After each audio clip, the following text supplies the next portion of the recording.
3 ಗಂಟೆ 3 ಪ್ರಶ್ನೆ ವಿಶೇಷ ನ್ಯೂಸ್ ಬುಲೆಟಿನ್ಗೆ ಮತ್ತೆ ಸ್ವಾಗತ. 3 ಸುದ್ದಿಗಳಾಯ್ತು, 4ನೇ ಸುದ್ದಿಗೆ ಹೋಗಬೇಕು. ಸುದ್ದಿ ಯಾವುದೇ ಆಗಿರಬಹುದು, ಆ ಸುದ್ದಿ ಹುಟ್ಟೋದೇ ಪ್ರಶ್ನೆ ಕೇಳೋದ್ರಿಂದ. ಸುದ್ದಿ ಮಾಡೋದು ಆ ಪ್ರಶ್ನೆಗೆ ಉತ್ತರ ಕಂಡುಕೊಳ್ಳೋದಕ್ಕೆ. ಸದ್ದು ಮಾಡಿದ ಸುದ್ದಿ ಹಿಂದಿನ ಸತ್ಯ ತಿಳಿಯೋಕೆ 3 ಪ್ರಶ್ನೆ. 4ನೇ ಸುದ್ದಿ ಕುರಿತಾದ 3 ಪ್ರಶ್ನೆಯ ಪೈಕಿ ಮೊದಲ ಪ್ರಶ್ನೆ ಕಡೆ ಗಮನ ಕೊಡೋಣ. ಸುದ್ದಿ ಮಾಡ್ತಿರೋದು ಯಾರು ಅನ್ನೋ ಪ್ರಶ್ನೆಗೆ ಉತ್ತರ ಪ್ರಧಾನಿ ನರೇಂದ್ರ ಮೋದಿ ಅವರು. ಯಾವ ಕಾರಣಕ್ಕೆ ಅನ್ನೋದಕ್ಕೆ ಉತ್ತರ ಪ್ರಧಾನಿ ನರೇಂದ್ರ ಮೋದಿ ಅವರು ಕೈಗೊಳ್ತಾ ಇರುವ ಅಮೆರಿಕ ಹಾಗೆ ಈಜಿಪ್ಟ್ ದೇಶಗಳ ಪ್ರವಾಸ.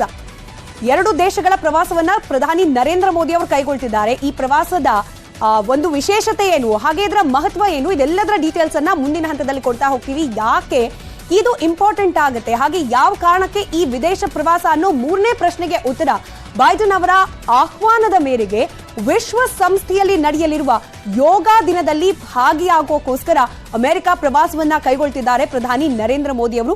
ನಾಳೆ ವಿಶ್ವ ಯೋಗ ದಿನ. ನಾಳೆ ಅಮೆರಿಕಾದಲ್ಲೇನೆ, ಅದರಲ್ಲೂ ವಿಶ್ವಸಂಸ್ಥೆಯಲ್ಲಿ ನಡೆಯಲಿರುವ ಯೋಗ ದಿನದಲ್ಲಿ ಪ್ರಧಾನಿ ನರೇಂದ್ರ ಮೋದಿ ಅವರು ಭಾಗಿಯಾಗ್ತಾ ಇದ್ದಾರೆ. ಹಾಗಾದ್ರೆ ಮತ್ತೊಂದಷ್ಟು ಹೈಲೈಟ್ಸ್ ಗಮನಿಸ್ತಾ ಹೋಗೋಣ. ಮೋದಿ ಅವರ ಈ ವಿದೇಶ ಪ್ರವಾಸದ ಕುರಿತಾಗಿ ಒಟ್ಟು 6 ದಿನಗಳ ಅಮೆರಿಕ ಹಾಗೆ ಈಜಿಪ್ಟ್ ಪ್ರವಾಸವನ್ನ ಪ್ರಧಾನಿ ನರೇಂದ್ರ ಮೋದಿ ಅವರು ಕೈಗೊಳ್ತಾ ಇದ್ದಾರೆ.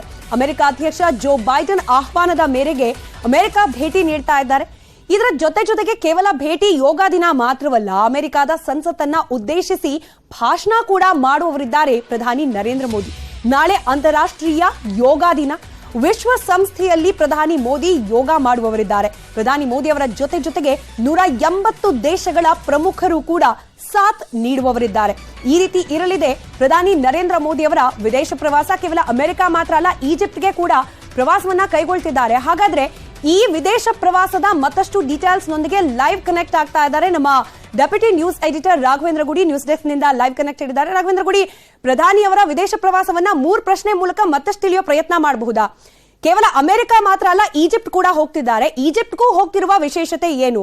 ಹಾಗೆ ವಿಶ್ವ ಯೋಗ ದಿನದ ಜೊತೆಗೆ ಒಂದಷ್ಟು ಮೀಟಿಂಗ್ಗಳಲ್ಲೂ ಕೂಡ ಪ್ರಧಾನಿ ಭಾಗಿಯಾಗುವವರಿದ್ದಾರೆ. ಒಂದಷ್ಟು ಒಪ್ಪಂದಗಳಾಗೋ ನಿರೀಕ್ಷೆ. ಇದರ ಡೀಟೇಲ್ಸ್ ಏನು? ಜೊತೆಗೆ ನಮ್ಮ ದೇಶಕ್ಕೆ ಈ ವಿದೇಶ ಪ್ರವಾಸದಿಂದ ಆಗಬಹುದಾದ ಲಾಭ ಏನು? ಸ್ಮಿತಾ, ಈ ಬಾರಿಯ ವಿಶೇಷ ಯಾಕೆ ಇಷ್ಟು ಚರ್ಚೆ ಆಗ್ತಾ ಇದೆ ಅಂತ ಸಹಜವಾದಂಥ ಪ್ರಶ್ನೆ ಬರ್ತಾ ಇದೆ. ನೀವು ಕೂಡ ಅದನ್ನ ಈಗ ಪ್ರಶ್ನೆ ಮುಖಾಂತರವಾಗಿಯೇ ಕೇಳ್ತಾ ಇದ್ದೀರಿ. ಆದರೆ ನಾವು ನೋಡೋದಾದ್ರೆ ಈಗ ಪ್ರಧಾನಮಂತ್ರಿ ನರೇಂದ್ರ ಮೋದಿಗಳು ಸಾಕಷ್ಟು ಬಾರಿ ಈಗ ಅಮೆರಿಕಕ್ಕೂ ಹೋಗಿದ್ದಾರೆ, ಬೇರೆ ದೇಶಗಳಿಗೆ ಹೋಗಿದ್ದಾರೆ. ಹಾಗಿದ್ದಾಗಿಯೂ ಇದು ಯಾಕೆ ಇಷ್ಟು ಸಿಗ್ನಿಫಿಕೆನ್ಸ್ ಅನ್ನ ಪಡೆದುಕೊಳ್ತಾ ಇದೆ ಅಂತ ನೋಡೋದಾದ್ರೆ, ಈ ಬಾರಿ ಪ್ರಧಾನಮಂತ್ರಿ ನರೇಂದ್ರ ಮೋದಿ ಅಮೆರಿಕಕ್ಕೆ ಭೇಟಿ ಕೊಡ್ತಾ ಇರೋದು ಸ್ಟೇಟ್ ಗೆಸ್ಟ್ ಆಗಿ. ಅಂದ್ರೆ ಆ ಒಂದು ವೈಟ್ ಹೌಸ್ ಏನಿದೆಯಲ್ಲ, ಅವರು ಒಂದು ವಿಶೇಷ ಅತಿಥಿಯಾಗಿ ಆಹ್ವಾನ ಮಾಡ್ತಾ ಇರೋ ಹಿನ್ನೆಲೆಯಲ್ಲಿ ಪ್ರಧಾನಮಂತ್ರಿ ನರೇಂದ್ರ ಮೋದಿ ಅಮೆರಿಕಕ್ಕೆ ಹೋಗ್ತಾ ಇದ್ದಾರೆ. ಈ ವೇಳೆಯಲ್ಲಿ ಅವರಿಗೆ ವಿಶೇಷವಾಗಿರ್ತಕ್ಕಂಥ ಔತಣಕೂಟವನ್ನ ಅಧ್ಯಕ್ಷರಾಗಿರ್ತಕ್ಕಂಥ ಜೋ ಬೈಡನ್ ಅವರು ಕೂಡ ಇಟ್ಕೊಂಡಿದ್ದಾರೆ. ಅದೇ ರೀತಿಯಾಗಿ ವೈಸ್ ಪ್ರೆಸಿಡೆಂಟ್ ಆಗಿರ್ತಕ್ಕಂಥ ಕಮಲಾ ಹ್ಯಾರಿಸ್ ಅವರು ಕೂಡ ಅವರಿಗೆ ವಿಶೇಷವಾಗಿರ್ತಕ್ಕಂಥ ಔತಣಕೂಟವನ್ನ ಏರ್ಪಡಿಸಿದ್ದಾರೆ. ಯಾಕೆ ಭಾರತಕ್ಕೆ ಇಷ್ಟು ಮಹತ್ವ ಬರ್ತಾ ಇದೆ ಈ ಬಾರಿ ಅಂತ ನೋಡೋದಾದ್ರೆ, ನೋಡಿ, ಇವತ್ತು ನಾವು ವಿಶ್ವಾದ್ಯಂತ ನಾವು ಗಮನಿಸ್ತಾ ಇದರಲ್ಲಿ ಪ್ರಮುಖವಾಗಿರ್ತಕ್ಕಂಥ 2 ರಿಂದ 3 ಧ್ರುವಗಳಾಗಿದ್ದಾವೆ. ಒಂದು, ರಷ್ಯಾ ಉಕ್ರೇನ್ ಒಂದು ಯುದ್ಧ ಶುರುವಾದ ಮೇಲಿಂದ ಅದು ಸಾಕಷ್ಟು ಇಂಪ್ಯಾಕ್ಟ್ ಅನ್ನ ಅಂತಾರಾಷ್ಟ್ರೀಯ ಮಟ್ಟದಲ್ಲಿ ಬೀಳ್ತಾ ಇದೆ. ತೈಲ ಬೆಲೆಯಲ್ಲಿರಬಹುದು ಅಥವಾ ವಿಶ್ವ ಶಾಂತಿಗೆ ಸಂಬಂಧಪಟ್ಟ ಆಗಿರ್ಬೋದು. ಮತ್ತೊಂದು ಬಾರಿ ಅಣು ಬಾಂಬ್ ರೀತಿಯಾಗಿರ್ತಕ್ಕಂಥ ದಾಳಿಯನ್ನು ರಷ್ಯಾ ಮಾಡುವಂತ ಆತಂಕ ಕೂಡ ಇದೆ ಅಂತೇಳಿ ಈಗ ಸಾಕಷ್ಟು ವೆಸ್ಟರ್ನ್ ಕಂಟ್ರಿಗಳು ನಿರಂತರವಾಗಿ ಆತಂಕವನ್ನು ವ್ಯಕ್ತಪಡಿಸ್ತಾ ಇವೆ. ಮತ್ತೊಂದು ಕಡೆಯಿಂದ ನೋಡ್ತಾ ಇದ್ರೆ ಚೈನಾದ ಬೆಳವಣಿಗೆ. ಇವತ್ತು ಇಡೀ ಪ್ರಪಂಚದ ಸಪ್ಲೈ ಚೈನ್ ನ ಪ್ರಮುಖವಾಗಿರ್ತಕ್ಕಂಥ ಕೊಂಡಿ ಯಾವುದಂದ್ರೆ ಅದು ಚೀನಾ. ಹೀಗಾಗಿ ಅದನ್ನ ಡೈವರ್ಸಿಫಿಕೇಶನ್ ಮಾಡಬೇಕು, ಒಂದೇ ದೇಶದ ಮೇಲೆ ಡಿಪೆಂಡ್ ಆಗಬಾರ್ದು ಅಂತ ಅದು ಕರೋನಾ ಸಮಯದಲ್ಲೂ ಕೂಡ ಇಡೀ ವಿಶ್ವ ಕಂಡುಕೊಳ್ತು. ತದನಂತರದಲ್ಲಿ ಆಗಿರ್ತಕ್ಕಂಥ ಬೆಳವಣಿಗೆಯಲ್ಲೂ ಕೂಡ ತಿಳಿದು ಬರೋದಕ್ಕೆ ಶುರುವಾಯಿತು. ಹೀಗಾಗಿ ಚೀನಾವನ್ನ ನಿಯಂತ್ರಣ ಮಾಡಬೇಕಾದಾಗ ಏಷ್ಯಾದಲ್ಲಿ ಯಾವ ರಾಷ್ಟ್ರಕ್ಕೆ ಅದು ಸಾಧ್ಯತೆ ಇದೆ ಅಂತಾಗ ಸಹಜವಾಗಿ ಅಮೆರಿಕಕ್ಕೂ ಕೂಡ ಗೊತ್ತಿರುವಂತದ್ದು ಭಾರತದ ಪ್ರಾಮುಖ್ಯತೆಯಲ್ಲಿ ಬಂದಿರುವಂತದ್ದು. ಮತ್ತೊಂದು ವಿಷಯಕ್ಕೆ ಬಂದಂತ ಸಂದರ್ಭದಲ್ಲಿ ವಿಶ್ವ ಭದ್ರತೆ ವಿಚಾರಕ್ಕೆ ಬಂದಾಗ ಕೂಡ ಸಾಕಷ್ಟು ಪ್ರಶ್ನೆಗಳು ಮೂಡ್ತಾ ಇದ್ದಾವೆ. ಹೀಗಾಗಿ ಈ ನಿಟ್ಟಿನಲ್ಲಿ ವಿಶೇಷವಾಗಿರ್ತಕ್ಕಂಥ ಚರ್ಚೆಗಳಾಗುತ್ತೆ. ಜೊತೆಗೆ ಭಾರತ ಇವತ್ತು ಖಂಡಿತವಾಗಿ ವೇಗವಾಗಿ ಬೆಳವಣಿಗೆ ಆಗ್ತಾ ಇದೆ. ಆದ್ರೆ ಮುಂದೆ ಬರುವಂತಹ ಹಂತದಲ್ಲಿ ಮತ್ತಷ್ಟು ಬೆಳವಣಿಗೆ ಆಗಬೇಕಾದಾಗ ಭಾರತಕ್ಕೆ ಅಗತ್ಯ ಇರತಕ್ಕಂಥ ಸಂಗತಿಗಳೇನು? ನಿಜಕ್ಕೂ ಈಗ ಭಾರತ ಆತ್ಮನಿರ್ಭರ ಭಾರತದ ಒಂದು ದೊಡ್ಡ ಮಟ್ಟದಲ್ಲಿ ಯಶಸ್ಸನ್ನು ಕಂಡುಕೊಳ್ತಾ ಇದೆ. ಸೇನಾ ವಿಚಾರದಲ್ಲಿ, ಸೇನಾ ಪರಿಕರಗಳ ವಿಚಾರದಲ್ಲಿ ಭಾರತ ಪರ್ಚೇಸ್ ಮಾಡ್ತಾ ಇರೋದು ಕೂಡ ಭಾರತದಲ್ಲೇ ತಯಾರಾಗ್ತಾ ಇದ್ದಾವೆ ಕೂಡ. ಆದ್ರೆ ಇವತ್ತು ಕೂಡ ಭಾರತ ಹೆಲಿಕಾಪ್ಟರ್, ಅದು ವಿಮಾನದ ಇಂಜಿನ್ಗಳನ್ನ, ಅದು ಫೈಟರ್ ಜೆಟ್ ಇಂಜಿನ್ಗಳನ್ನ ತಯಾರು ಮಾಡೋದಕ್ಕೆ ಸಾಧ್ಯ ಆಗ್ತಾ ಇಲ್ಲ. ಈಗ ತೇಜಸ್ ಭಾರತದ್ದೇ ಆಗಿದೆ, HAL ನಿರ್ಮಾಣ ಮಾಡ್ತಾ ಇದೆ. ಆದ್ರೆ ಅದರಲ್ಲಿ ಬಳಕೆ ಆಗಿರ್ತಕ್ಕಂಥ ಇಂಜಿನ್ ಇದೆಯಲ್ಲ, ಅದು GE ಎಲೆಕ್ಟ್ರಾನಿಕ್ಸ್ ಅವರು ತಯಾರು ಮಾಡುವಂತ ಒಂದು ಇಂಜಿನ್. ಹೀಗಾಗಿ ಆ ಇಂಜಿನ್ ಅನ್ನ ಈಗ ಅಮೆರಿಕದಿಂದ ಭಾರತ ಪರ್ಚೇಸ್ ಮಾಡಬೇಕಾದ್ರೆ ದೊಡ್ಡ ಮಟ್ಟದ ಹಣವನ್ನು ಪಾವತಿ ಮಾಡಬೇಕಾಗುತ್ತೆ. ಹೀಗಾಗಿ ಭಾರತ ಸತತವಾಗಿ ಒತ್ತಡವನ್ನು ಹೇರ್ತಾ ಬರ್ತಾ ಇತ್ತು ಅಮೆರಿಕದ ಮೇಲೆ, ಭಾರತದಲ್ಲಿ ಅದನ್ನ ನಿರ್ಮಾಣ ಮಾಡಿ ಅಂತ. ಈ ಬಾರಿ ಅದು ಆ ಒಂದು ಒಪ್ಪಂದಕ್ಕೂ ಕೂಡ ಪ್ರಧಾನಮಂತ್ರಿ ನರೇಂದ್ರ ಮೋದಿ ಅವರು ಸಹಿ ಹಾಕುವ ಸಾಧ್ಯತೆ ಇದೆ.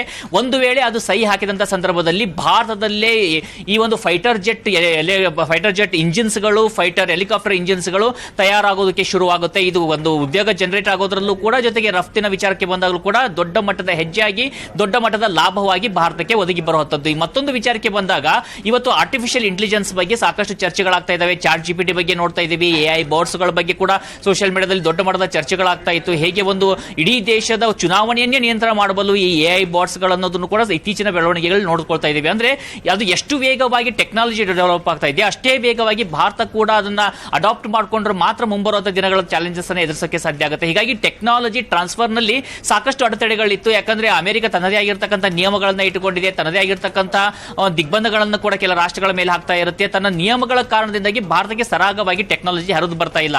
ಹೀಗಾಗಿ ಆ ನಿಟ್ಟಿನಲ್ಲೂ ಪ್ರಧಾನಮಂತ್ರಿ ನರೇಂದ್ರ ಮೋದಿ ಮತ್ತೆ ಜೋ ಬೈಡನ್ ಮಧ್ಯದಲ್ಲಿ ಈ ಬಾರಿ ಒಪ್ಪಂದ ಆಗುವಂತ ಸಾಧ್ಯತೆಗಳಿದ್ದಾವೆ. ಒಂದು ವೇಳೆ ಆ ಒಪ್ಪಂದಕ್ಕೆ ಸಹಿ ಹಾಕಿದಂತ ಸಂದರ್ಭದಲ್ಲಿ ಮುಂಬರುವಂತ ದಿನಗಳಲ್ಲಿ ದೊಡ್ಡ ಮಟ್ಟದ ರೆವಲ್ಯೂಷನ್ ಭಾರತದಲ್ಲಿ ಆಗುತ್ತೆ. ಅದರ ಪ್ರಮುಖವಾದಂತಹ ಕೊಂಡಿ ಆರ್ಟಿಫಿಷಿಯಲ್ ಇಂಟೆಲಿಜೆನ್ಸ್ ಅನ್ನ ವಹಿಸಿಕೊಳ್ಳುತ್ತೆ. ನಾವು 1994 ಸಮಯವನ್ನು ಗಮನಿಸ್ತಾ ಇದ್ರೆ ಸ್ಮಿತಾ, ಆ ಸಮಯದಲ್ಲಿ ಭಾರತಕ್ಕೆ ಕಂಪ್ಯೂಟರ್ಗಳು ಬಂದಾಗ ಪ್ರಶ್ನೆಗಳು ಮೂಡ್ತಾ ಇತ್ತು. ಕಂಪ್ಯೂಟರ್ಗಳು ಬಂದ್ರೆ ಜನರ ಉದ್ಯೋಗವನ್ನ ಕಿತ್ತುಕೊಳ್ತಾವೆ ಅಂತ. ಹಾಗಿದ್ದಾಗ ಆದ್ರೆ ಇವತ್ತು ನಾವು ನೋಡ್ತಾ ಇದೀವಿ, ಆ ಕಂಪ್ಯೂಟರ್ ದೊಡ್ಡ ರೆವಲ್ಯೂಷನ್ ಆಯಿತು, ದೊಡ್ಡ ಮಟ್ಟದ ಉದ್ಯೋಗ ಸೃಷ್ಟಿಗೆ, ಇಡೀ ಪ್ರಪಂಚದ ಬದಲಾವಣೆಗೆ ಕಂಪ್ಯೂಟರ್ಗಳು ಪ್ರಮುಖವಾದಂತಹ ಕಾರಣ ಹೇಗಾಯಿತು. ಅಂತದೇ ಒಂದು ಸಂದರ್ಭ ಅವಕಾಶ ಈಗ ವಿಶ್ವದ ಮುಂದೆ ಬಂದಿರೋದು ಆರ್ಟಿಫಿಷಿಯಲ್ ಇಂಟೆಲಿಜೆನ್ಸ್ ಮೂಲಕವಾಗಿ.